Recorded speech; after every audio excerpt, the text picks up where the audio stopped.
Hey guys, welcome back. I hope you are having an amazing day. Let's get right into the stories. The first one is a pro-revenge story. Last Christmas, my wife Sarah and I bought one of our 10-year-old daughter Emma's Santa gifts from a popular UK sports retailer that also has many stores here in Ireland. It was a high-tech basketball hoop with an automatic ball return system. We purchased it from their Irish website and didn't think twice about it.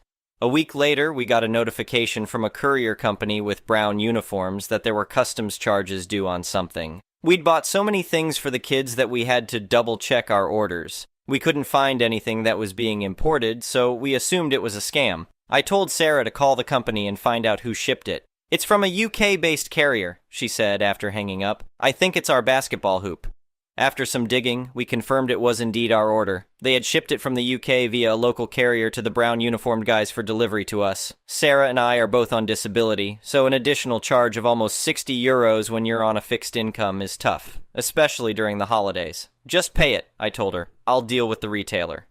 The first day I called, I had to dial 3 times, being stuck on hold for at least 30 minutes each time. I remained patient and polite because I've worked in a call center before, so I knew those people were just doing their job. I asked to speak to a manager and was promised a call back each time, but it never happened. The second day was similar. By the third day, I was starting to lose my cool. I called back, waited even longer on hold, and finally decided I'd had enough. "Look," I said to the rep, "all I want is the €60 back. Our consumer rights in Ireland state that a person must be informed of any additional charges on a purchase, at the very latest, by the final checkout screen. There was nothing to show that in this case." "I understand, sir," the rep replied, sounding indifferent. "Let me see what I can do to help." What he said next sent me over the edge. "We can offer you a €25 gift voucher to use on our website," he said. Then he read a statement. "We advise our customers that there may be DDU charges on any item shipped outside of the UK." "Where exactly does it state this information?" I asked. There was a pause. I don't actually know," he admitted. "Well, I know one thing," I said, my voice rising. "It doesn't say it anywhere on this transaction. I've checked. This is a violation of my consumer rights, and I'm going to give your company one last chance to make this right. Have your manager call me within the next hour, or I'm going to post this entire debacle on LinkedIn and tag every senior officer in your company." I hung up and waited. No call came. The next day, I followed through on my promise. I created a LinkedIn post detailing what they had done, how they stuck us with hidden charges, and how they were ignoring our requests for a manager.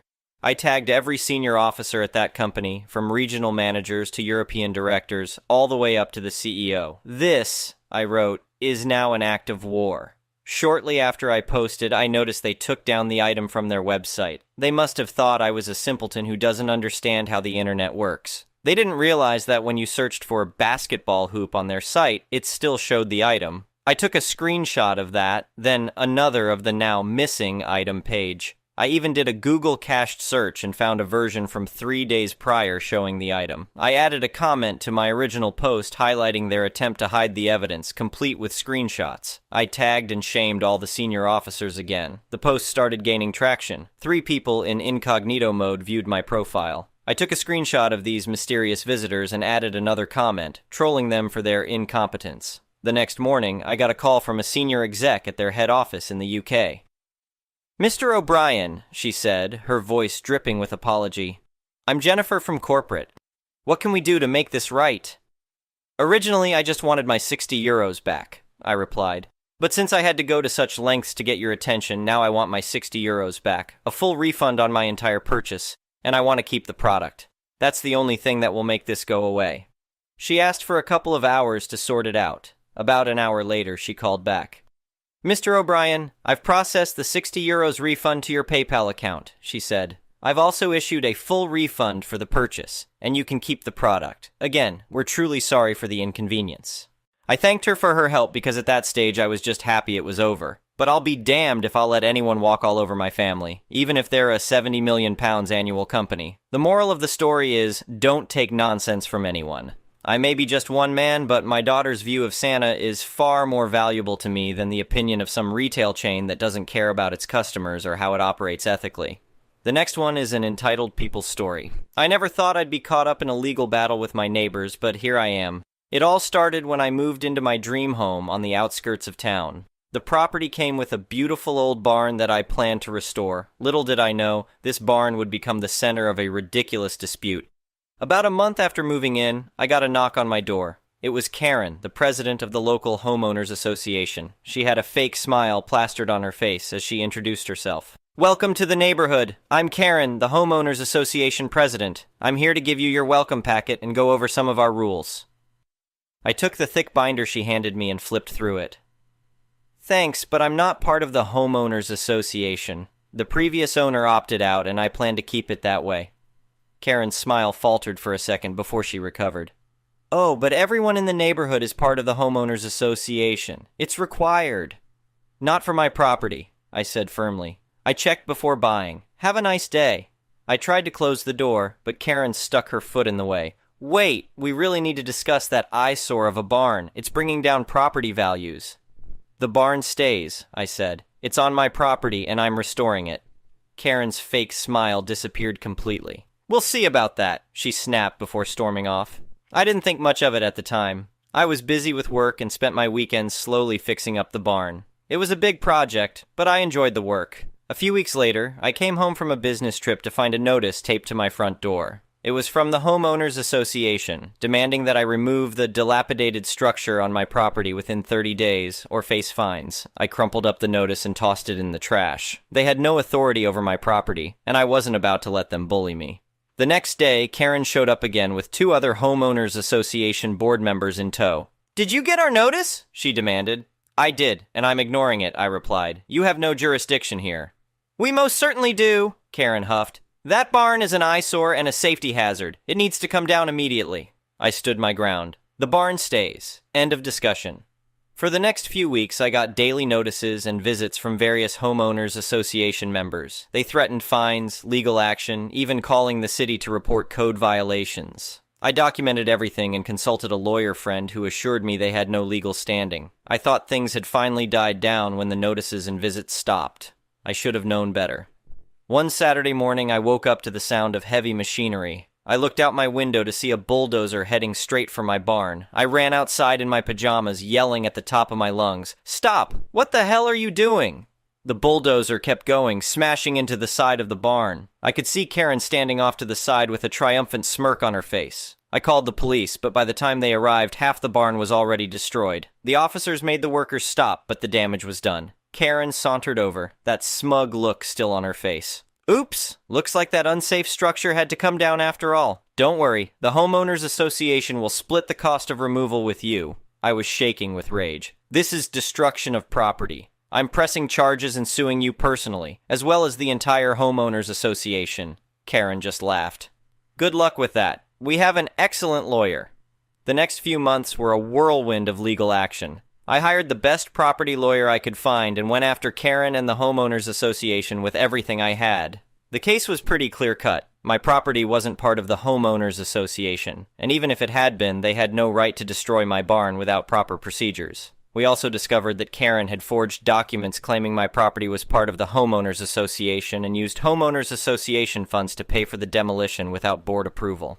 In the end, the judge ruled entirely in my favor. The Homeowners Association was ordered to pay for the full restoration of my barn, plus damages. Karen was removed from the board and faced criminal charges for fraud and destruction of property. The best part? The judge also ruled that the Homeowners Association had to disband completely due to their illegal actions. My neighbors were thrilled to be free of Karen's tyranny. It took almost a year, but my barn was finally restored to its former glory. Every time I look at it now, I'm reminded that it pays to stand up to bullies, even when they come in the form of nosy neighbors with clipboards. As for Karen, last I heard she was trying to start up an homeowners association in the next town over. I almost feel sorry for her new neighbors. Almost. The next one is a petty revenge story. My kid's mother, my ex, is a control freak. We have shared care, weak about arrangements. She demands to know her daughter's every movement, texts constantly, checking up on her and a load of other overbearing nonsense. One of the reasons I left her also. My daughter is now well into her teens and fed up with the control.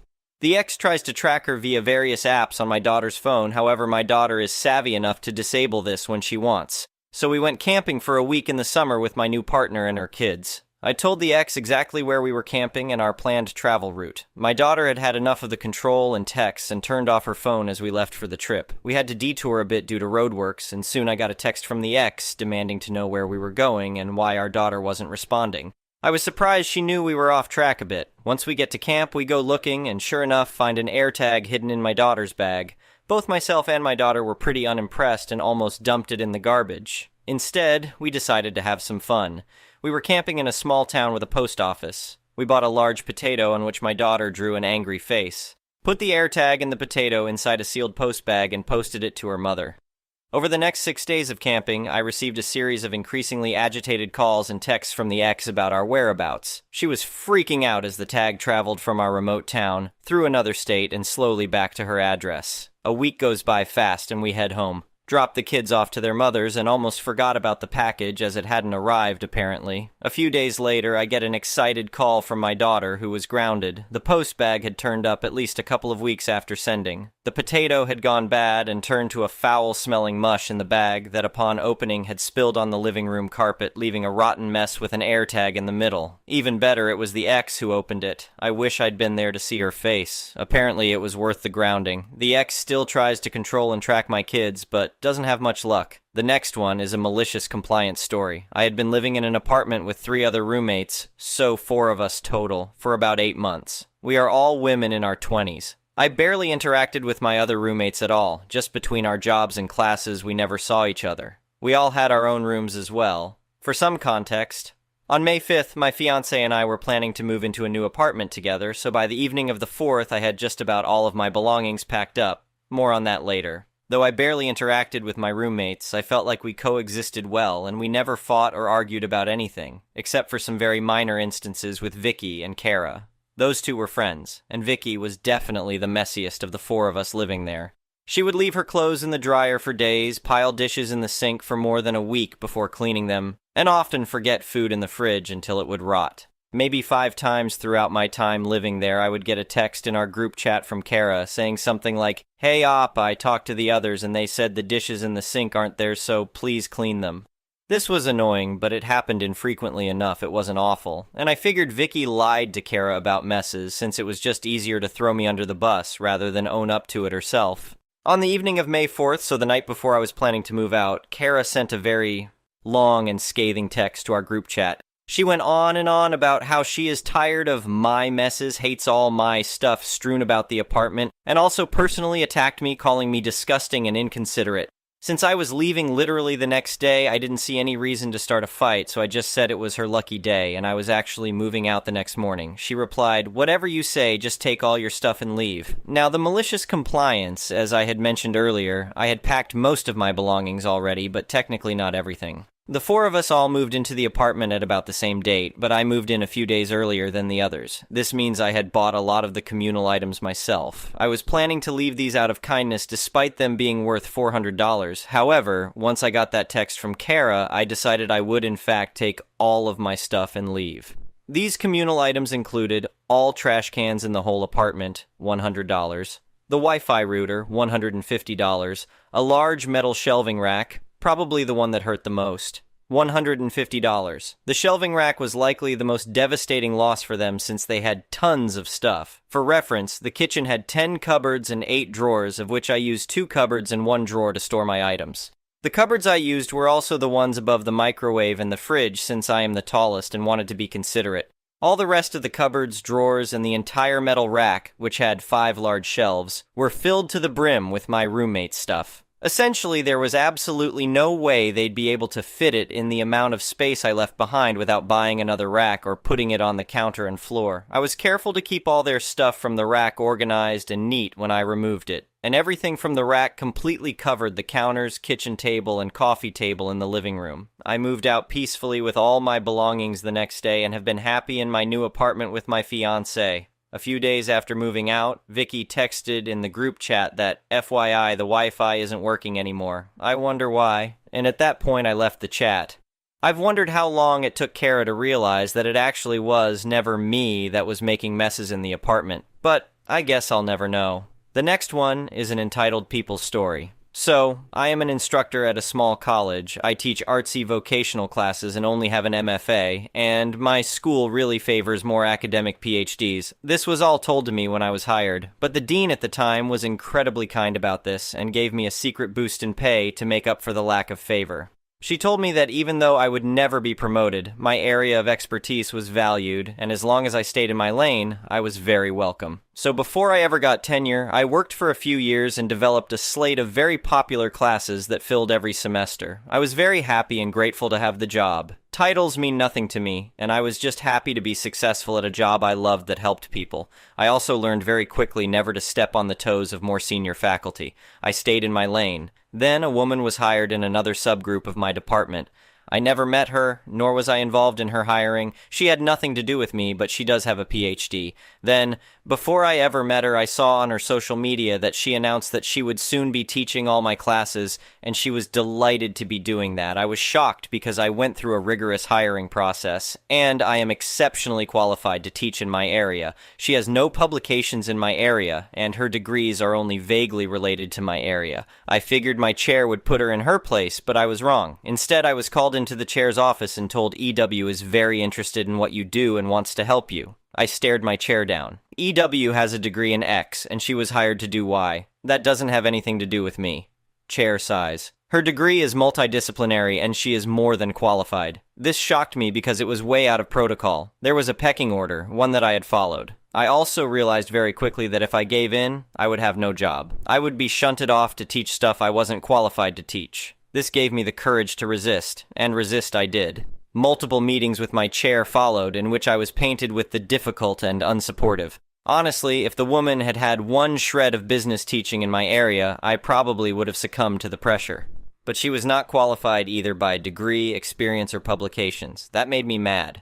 Meanwhile, an older colleague who had been terrible to me and made me cry a few times pulled me aside one day. Apparently, she had grown to respect that I wasn't letting the chair bully me. She told me to never verbalize permission for EW to take over any of my classes. Apparently, the rules of the school were and are that I was the one who decided who could sub for me or take over for me. I held firm. I was bullied over and over again. One time, my chair very nearly physically threatened me and said, "Why can't you just say it?"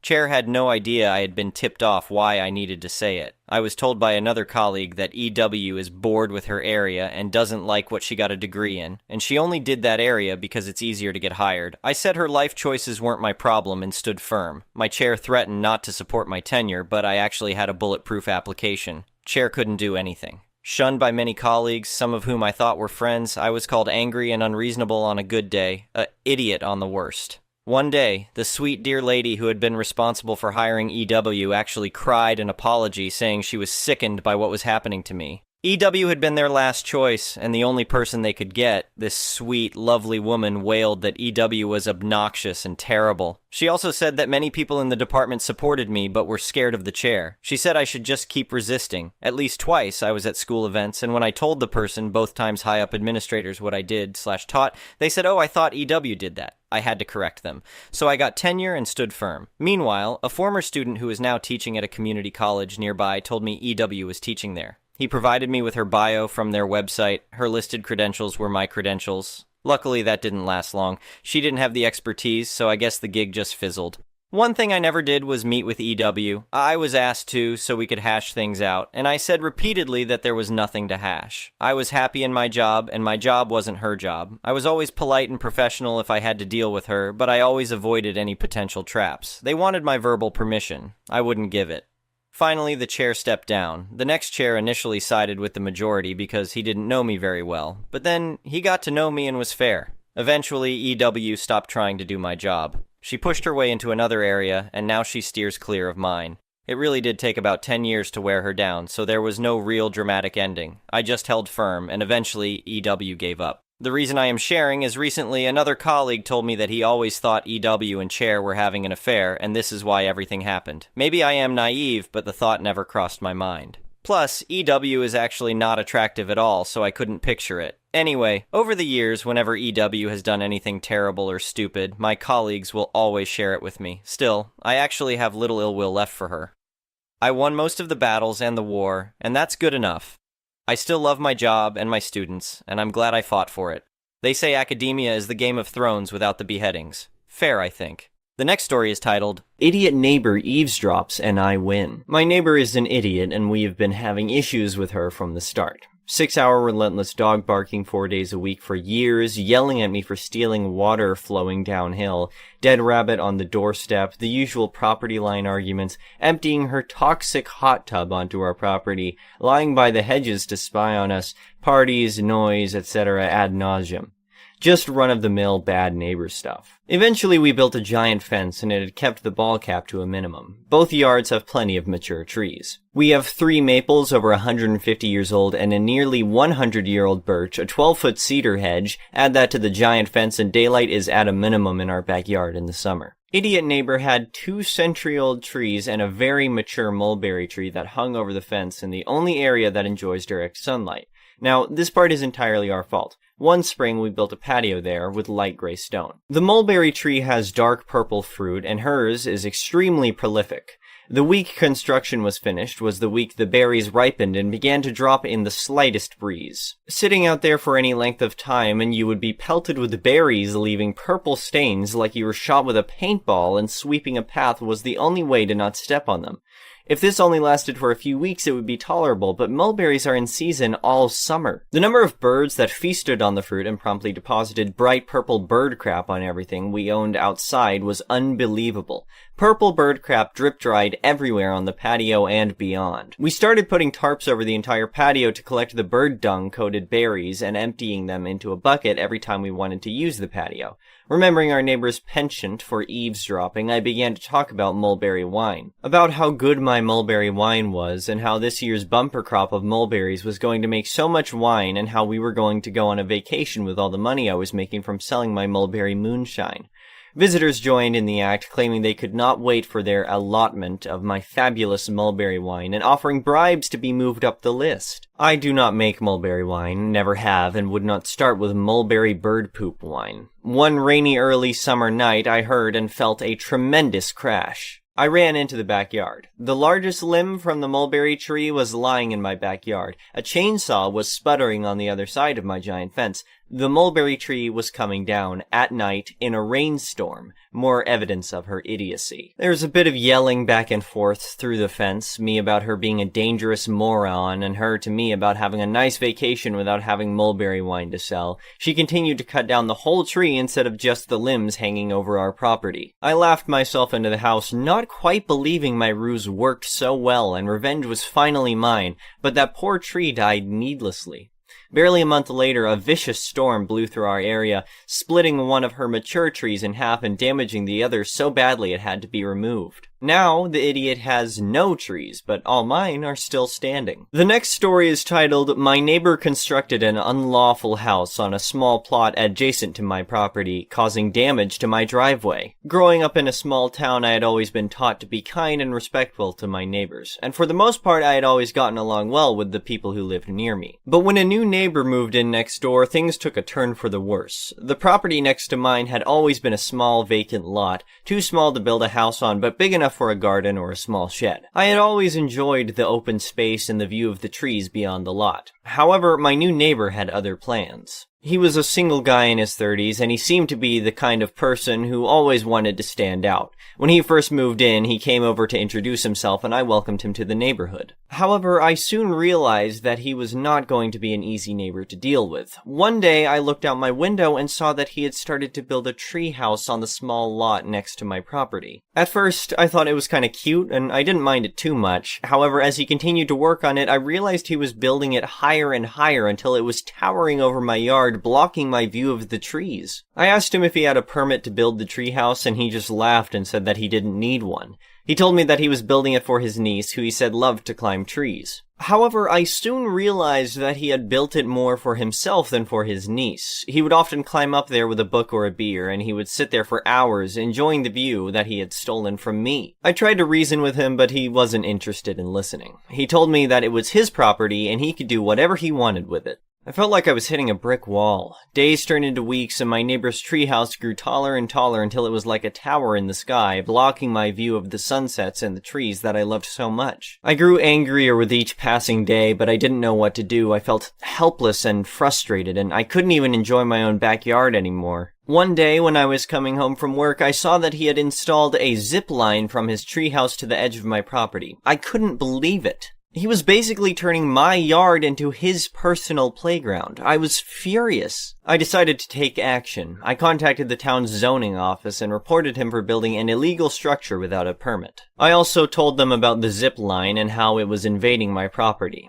They sent an inspector over to investigate, and sure enough, the treehouse was illegal. My neighbor was given a fine, and he was ordered to take it down. However, he was not going to go down without a fight. He started arguing with the inspector and saying that it wasn't fair. He also told me that he was going to sue me for ruining his treehouse. I didn't know what to do. I was scared, but I knew that I had to stand my ground. I hired a lawyer and prepared for a legal battle. In the end, the case went to court and my neighbor lost. He was forced to take down the treehouse and pay a hefty fine. He was also ordered to stay away from my property and not to harass me anymore. I thought that the nightmare was over, but little did I know that there was more trouble to come. A few months after the legal battle, my neighbor started acting strange. He would often glare at me whenever I walked by his property, and I would hear him muttering under his breath. I tried my best to ignore him and go about my business, but I couldn't shake the feeling that he was up to something. One day, I came home from work and saw that my yard was in disarray. My lawn had been torn up, and my flower beds had been trampled. It looked like someone had driven a heavy vehicle through my yard and destroyed everything in its path. I immediately suspected my neighbor, but I had no proof. I contacted the police, and they investigated the incident, but they couldn't find any evidence to link my neighbor to the destruction of my property. I was devastated. I had spent years cultivating my yard and creating a beautiful outdoor space, and now it was all destroyed. I didn't know what to do. But then, something miraculous happened. My community rallied around me, and people from all over town came to help me fix up my yard. They brought plants and flowers and helped me replant everything. It was a beautiful sight to see, and it made me realize how much I loved my town and the people in it. It's been a few years since the incident with my former neighbor, and I thought that everything was behind me. However, I recently received a letter in the mail that changed everything. The letter was from a law firm, and it stated that my former neighbor had filed a lawsuit against me for intentional infliction of emotional distress. According to the lawsuit, my neighbor claimed that my actions had caused him severe emotional distress,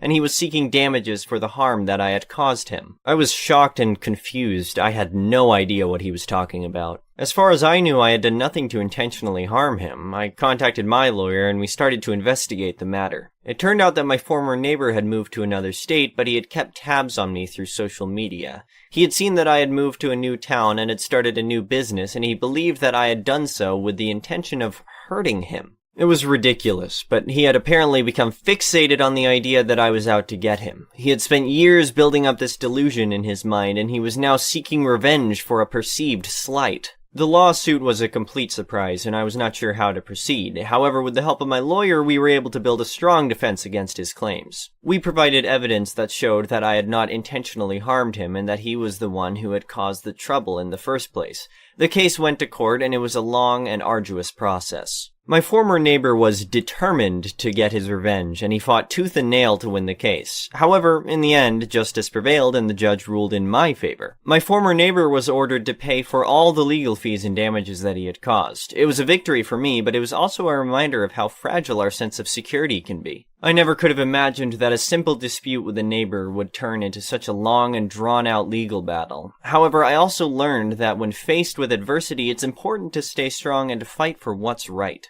The experience made me more aware of my rights and more determined to protest them. As for my former neighbor, I hope that he finds peace and can move on from his obsession with me. I harbor no ill will towards him, and I hope that he can find a way to live a happy and fulfilling life. The last story is titled, My Mom Gave Me Up for $2,500. So, backstory, my mom and dad split up when I was roughly 9 or 10 years old due to my mother cheating on my father when he was out of the country. He's a pilot.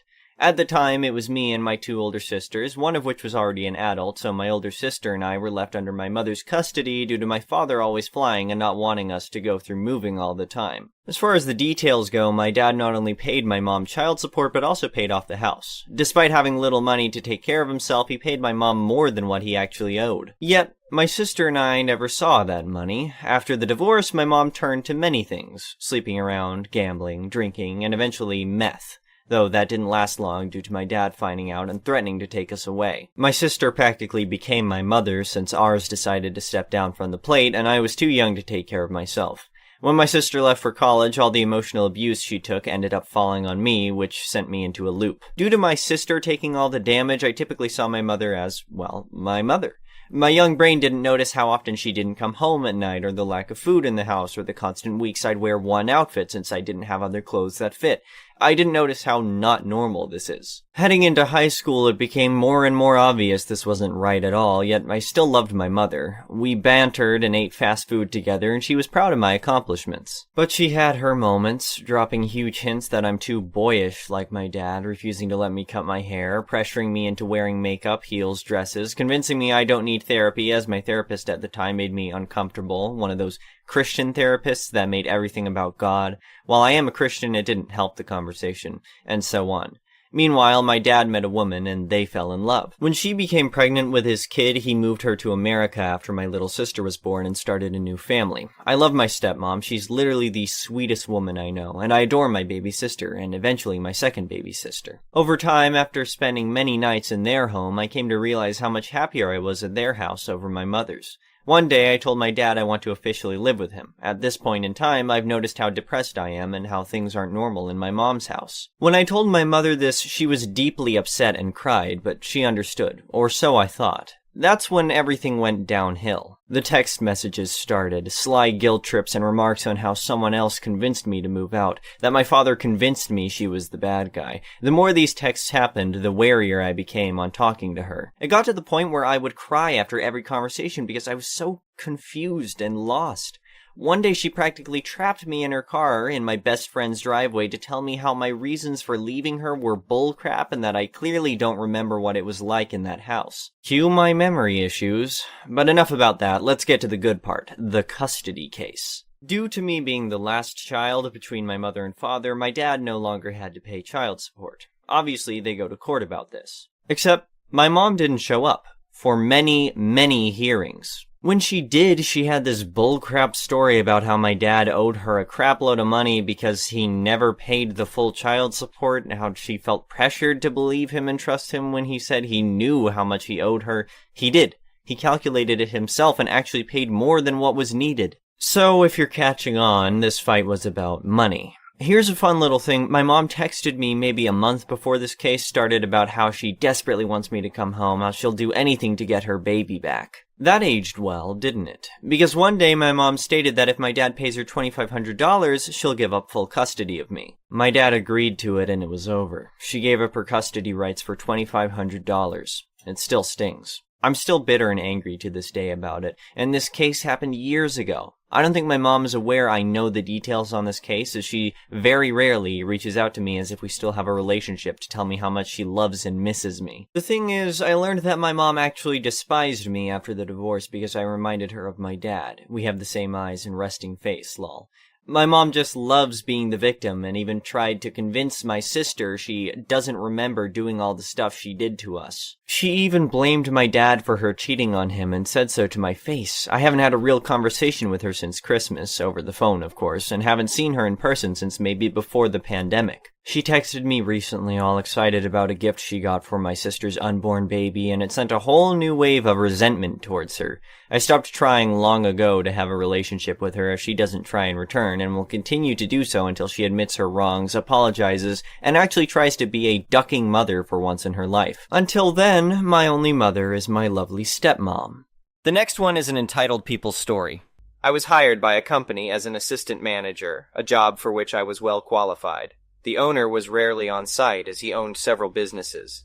The company was run by a GM who hired me but worked mostly on the second shift, so I would have little daily contact with her since I was hired for the first shift.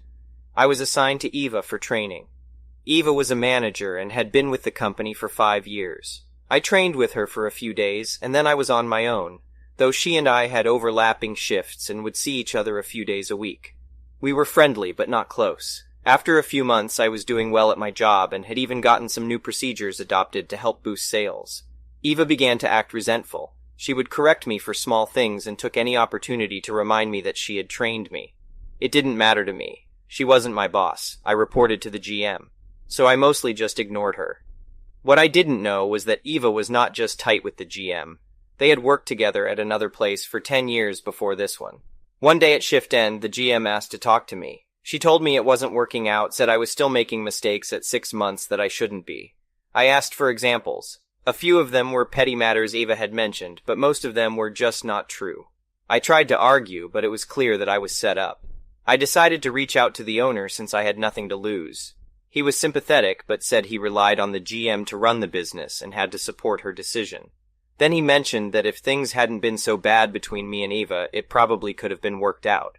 That's when I knew she was behind my being fired from a job I needed, really liked, and was making great money, and I vowed to get revenge.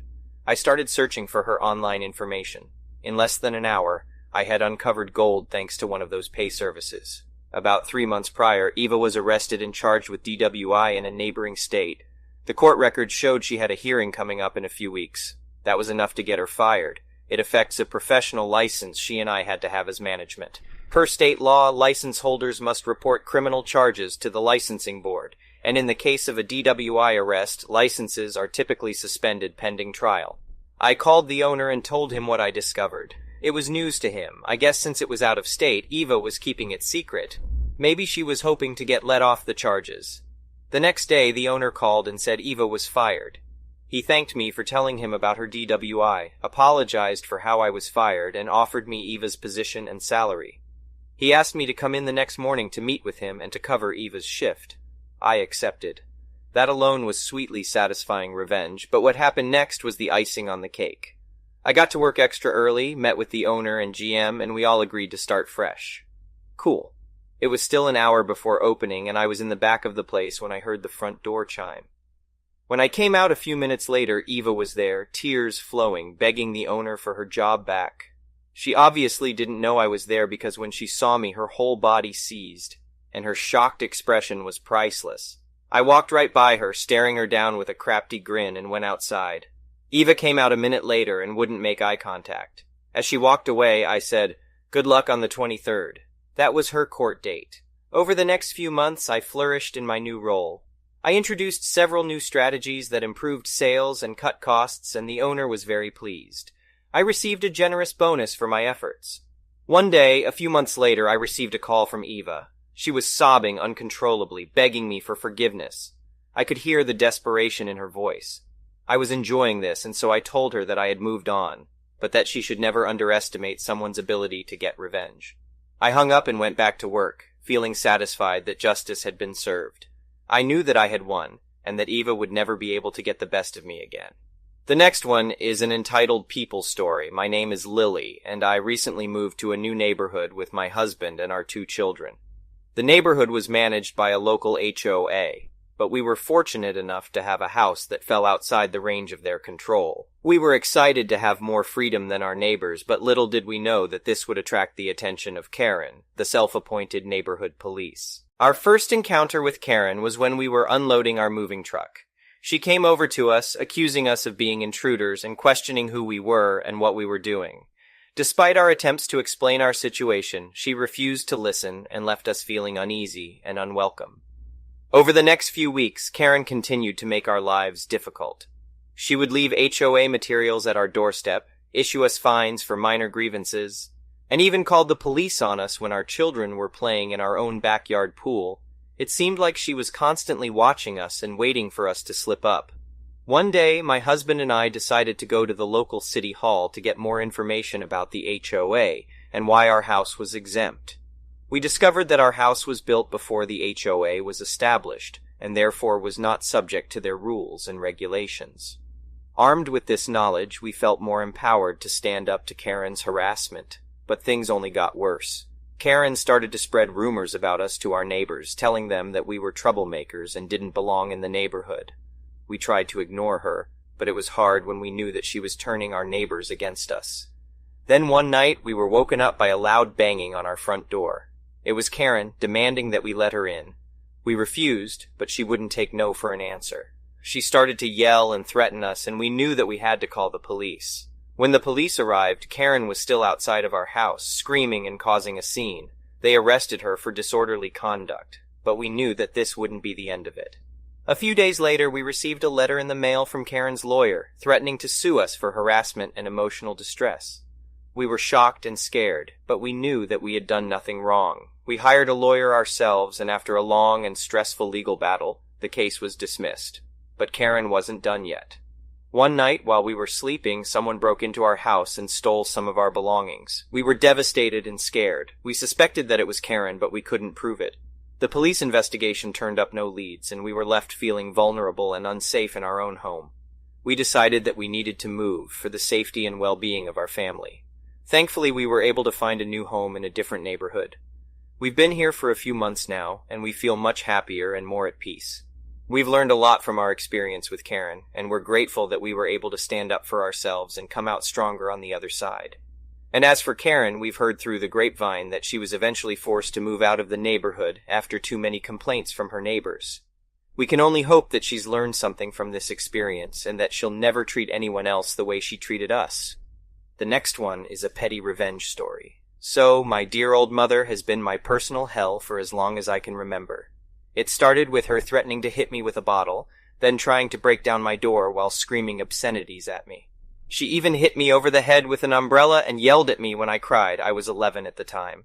She blamed me for my sister's divorce, which happened when I was 6. For years, left for 3 months without warning, and then acted entitled to my forgiveness when she came back. She's thrown things at me, broken 3 TVs, and called me a myriad of names, ranging from mild things like useless waste of space to actual curses.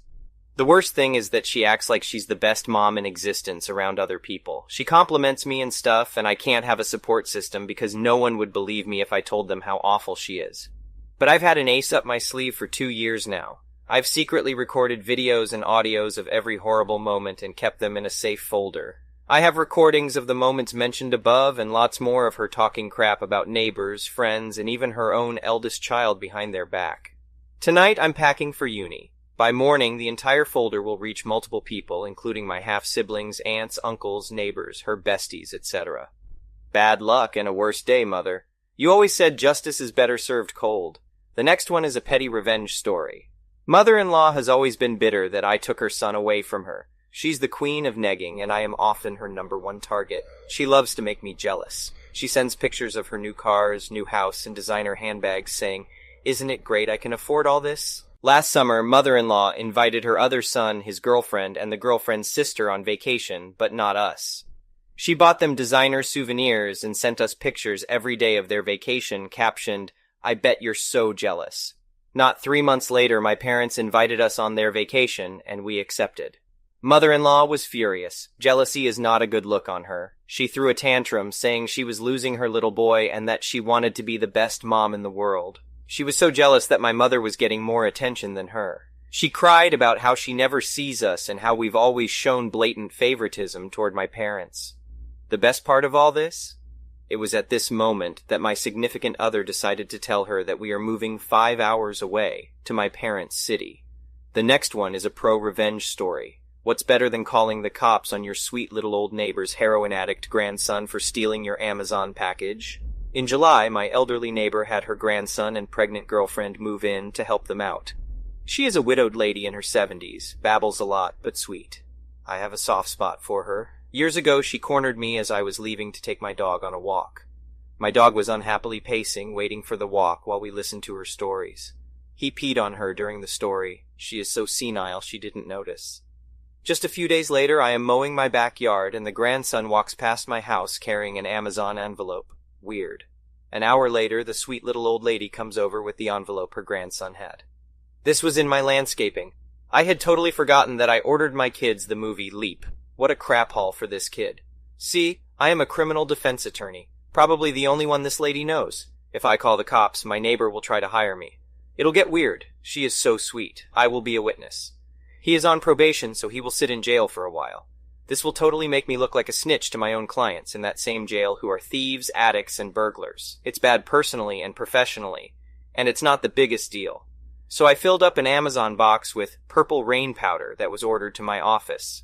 A dry dye that gets darker and spreads when it comes into contact with your sweat. That lasts a week on your skin. Think leaking pen times 50. Why? I want to shame him, and it won't come back on me. He's not going to call the cops for stealing my crap. He isn't going to tell his grandma he stole from me, and if it makes a mess in her house, it's still cheaper for her than hiring a lawyer and paying her grandson's court costs and fines. Yep, the package was gone in 20 minutes. I walked past the home, screams of anger at the pregnant girlfriend. This crap won't come off. It's all over my grandma's house. Priceless. The following day, I gave him the head nod as he smoked a cigarette in a hoodie in July. He ran inside. Then I taught my kids to yell Smurf when we walked past. No snitching, just shame. The next one is an entitled people story. First-time poster here, and I'm still in awe of the audacity of some people. I've read about entitled people, but outside of my school, I've never been in contact with any of them long enough to deal with them. That was until recently. Also, forgive me for any grammatical errors as I am writing on my tablet. I, 33M, am an ELA teacher based in China for the last 3.5 years. First, a little bit of information before I get to the story. There is a bit of a pay gap between foreign and Chinese teachers. It's also a well-known fact, but only the most opportunistic ones like to capitalize on it from time to time, if you're not careful. It can be anything from charging more at stands to, on the rarest of rare occasions, guilting them into complying. Trust me, it has happened, and those select few are not apologetic about it. Now, on to the story. It was Chinese New Year, and I was on the train to Chongqing to visit a friend. I don't like flying, and I really like trains. I had my Samsung Tab S8 Plus, and I was watching Final Fantasy Van Advent Children with my Bluetooth. Suddenly, I felt something nudging against me. I looked to see a kid, maybe in elementary, trying to look at the movie. So, I turned off my Bluetooth and turned the tablet on to him so he could watch. Sounds weird, but being a teacher here, you get used to it. Anyway, he was really immersed, and though I couldn't understand him, I could tell that he was enjoying it a lot. He was trying to talk to me, but his English wasn't so good, and my Chinese was worse, so he opted for I like this, so cool, me too, and things like that. Very basic English. He was a sweet kid, and he got to watch the whole thing before our stop. He even said Chongqing, and I said me too. He waved goodbye and ran back to his mom, and I began to pack my things so I could get off. Then ... IT happened. A woman approached me with the kid and in perfect English demanded my tablet. She literally said, "Give me your tablet." I thought I was in the Twilight Zone and wanted to ensure I heard her correctly. "Excuse me? Give me your tablet. I wanted my son to have it." I refused, a simple no. And she said those magic words that I'd begun hating to hear. "But you're a foreigner. You can just buy another one." Now, a couple of things. One, I don't know if the kid really wanted my tablet or not, and frankly I didn't care. Two, I come from a family that has taught me to never let anyone make you feel less than others. If someone tries to take my dignity, it's not going to end well for that person. And no, I don't actually have to fight to get my point across. Fair warning, I'm paraphrasing the confrontation because it lasted a lot longer than I cared for. I said, "No, I can't. I had to save to buy this. You can do the same." "No, you can give yours and stop being selfish." Again, I countered, "Or you can stop being an entitled idiot and buy your own." It was my first time seeing a shocked Pikachu face, and to rub salt in the wound, I added, "Shoo, shoo!" She did go away, only to come back with the police. That I should have seen coming, but I didn't because I was focused on getting off the train. Lucky for me, he also spoke English fluently. He was also really polite and, obviously, not in the mood for any of it. "Sir, this woman says you stole her tablet." I saw the woman behind him with a triumphant smirk while speaking Chinese. I let out a sigh. I had already wasted enough time on this nonsense. So I did what I always did when I wanted to get my point across in the quickest way possible. I turned cold. In fact, my students refer to it as me turning into Bing Yaoshi, ice teacher. I looked at the police officer and said, "I'll make a deal with you. I'm going to use my fingerprint to unlock this tablet. If it doesn't work, she can have it. If it does work, I get to bash her face in." That woman's Pikachu face came back so fast that the officer even had a shocked look. He asked me if I was serious, and I said, "Definitely." I guess the woman saw my face and tried to backpedal, but I wasn't going to let her go until I made my point. When she tried to leave, I said, "Where are you going? I thought you said this was yours." The woman looked to the police for help, but as I said, he was not in the mood and just spoke as she was. She said something in Chinese to the man, only for the man to give a short reply. I guess he wasn't going to entertain this and make sure I didn't hit her. "How dare you? You had the nerve to try to take something that's mine because I'm a foreigner. You're disgusting. You should be ashamed of yourself." The woman had a mixture of fear, shock, and anger on her face when I finally asked, "Is this your tablet?" When the woman said no, I leaned my head in towards her and barked, "What was that?" She finally said that the tablet was mine before taking her kid and leaving. The kid did wave goodbye to me despite his mother's objections, and I smiled and waved back. The officer asked me if I was serious about hurting her, and I told him the truth. I wouldn't have hit a woman over an object. He laughed and wished me a happy Chinese New Year. I told my friend about this, and we had a good laugh about it. The next one is an entitled parents story. My 28M stepmother, 49F, is a wannabe party planner. She has taken it upon herself to plan and host every party and holiday my dad's family has thrown since she married him. I never loved those occasions growing up. She's controlling and gets upset if people complain about anything, but humored her for my dad's sake. According to him, this helps her feel included. I'm getting married to my fiancée Jane, 26F, in July.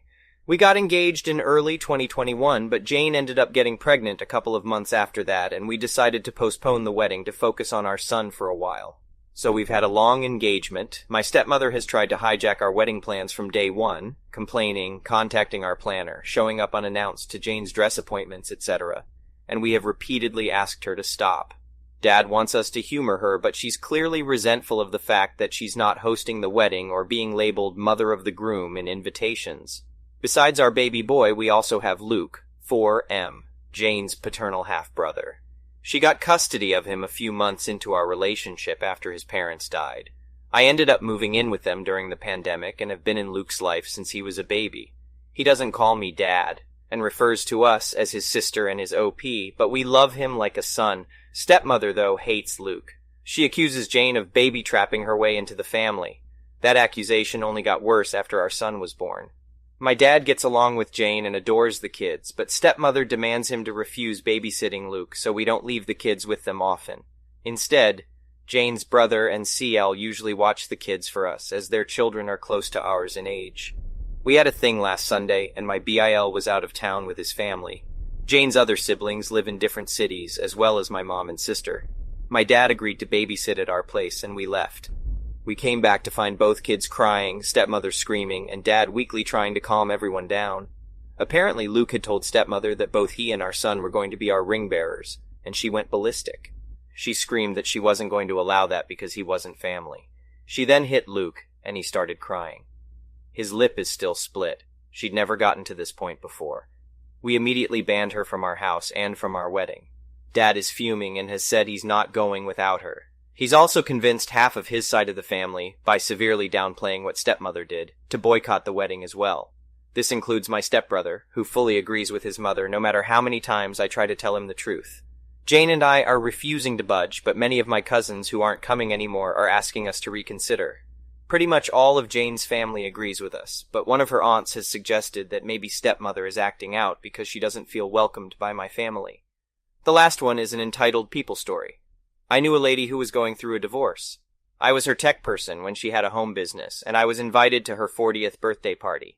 She wanted a new TV plus sound system hooked up and needed my car because the TV would not fit in hers. We went together to pick up the TV, and while she went shopping for food, her ex saw us together. I am married and only helped this person. I hooked up her TV, and after the party, I helped clean up when her friends left. Her ex heard from her friends that I stayed after the party ended. A few weeks later, she asked me to set up a GPS for her car. It was a hot day, and her home's air conditioner had stopped working. I went there and knocked on the door, but she did not answer. I heard the car running in the garage and went back to the door to look in the front window. The house was full of smoke, and I found her passed out on the couch. I picked her up and took her outside. She was breathing and coughing. I went back in, and she had left the car running, with the window down to make the air conditioner cool the house down by the internal access door to the garage. This filled the house with carbon monoxide, which almost killed her. I turned off the car, opened up all the windows and doors, and comforted her. If I had arrived a few minutes later, she would have been dead. She was crying outside because she almost died, and if she had, people would think she deliberately killed herself instead of it being a mistake. At that moment, the ex drove past on one of his stalking runs. Later, I saw him picking up his kids from school, and he called me a cheating prick, which surprised me because we got along before they broke up. He had already been spreading rumors to everyone that I was sleeping with her. He told his whole family, her family, and eventually got to my family. I didn't do anything wrong, and when I told them what really happened, nobody believed me. Everyone believed him that something was happening before they broke up. Then he made up extra reasons to say she was with me. Oddly, my wife is the person who laughed it off because she doesn't believe I would ever cheat on her, especially with that woman. Thank you for watching. I would really appreciate it if you could like the video and subscribe to our channel if you haven't already.